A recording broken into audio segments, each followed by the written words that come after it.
केतन और सिया जो कि समृद्ध परिवार के थे, शादी दिसंबर में होनी थी, उदयपुर में होनी थी। उससे पहले प्री वेडिंग शूट होना था और ये प्री वेडिंग शूट होना था कहाँ? बाली में।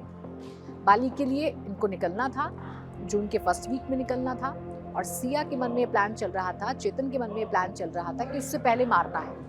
लेकिन चूंकि सफल नहीं हो पा रहे थे अपने इरादों में, बाली निकलने का समय करीब आ गया था, तो गोपनीय तरीके से, रहस्यमय तरीके से केतन का पासपोर्ट गायब कर दिया गया।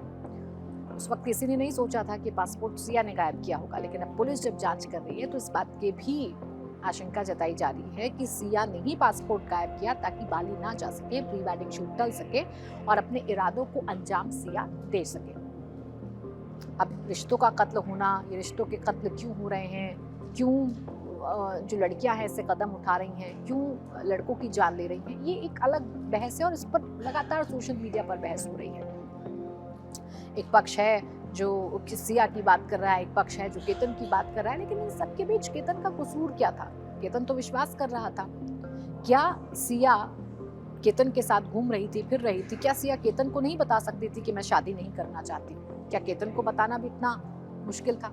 और केतन को छोड़िए, क्या अपने परिवार को बताना इतना मुश्किल था कि मैं केतन से शादी नहीं करना चाहती? क्या एंगेजमेंट को तोड़ना इतना मुश्किल था? क्या एंगेजमेंट को तोड़ना मुश्किल था और किसी की जान लेना आसान था?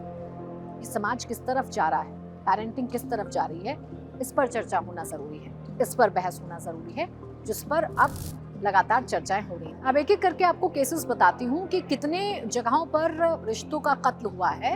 प्रवीण हत्याकांड हरियाणा 2024 का ये मामला है, जहां पत्नी ने पति की हत्या कर दी थी। ये केस आपको याद होगा, अतुल सुभाष जिन्होंने आत्महत्या की थी, बेंगलुरु का मामला है। पेशे से इंजीनियर थे अतुल सुभाष और मानसिक दबाव में थे क्योंकि पत्नी प्रताड़ना कर रही थी, पत्नी परेशान कर रही थी, डाइवोर्स का केस चल रहा था। मानसिक दबाव इतना बढ़ गया था कि अतुल सुभाष जो कि इंजीनियर थे, उनको अपनी जान लेनी पड़ी थी। बाकायदा उन्होंने एक फेसबुक लाइव किया था, एक वीडियो रिकॉर्ड किया था, जिसने सबको हैरान और परेशान कर दिया था।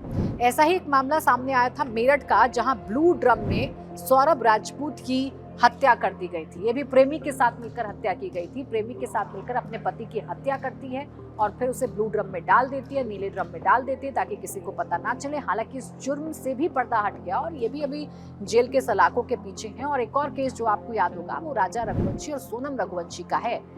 राजा रघुवंशी और सोनम रघुवंशी के केस में भी एग्जैक्टली यही हुआ था। सोनम राजा से शादी नहीं करना चाहती थी, लेकिन परिवार को कहा नहीं, परिवार के सामने रखा नहीं, राजा से शादी की। वीडियोस जो हैं शादी की, उसमें सोनम बड़ी खुश नजर आती है। उसकी बॉडी लैंग्वेज को देखकर ऐसा नहीं लग रहा कि सोनम राजा से शादी नहीं करना चाहती, लेकिन उसके इरादे बड़े खतरनाक थे।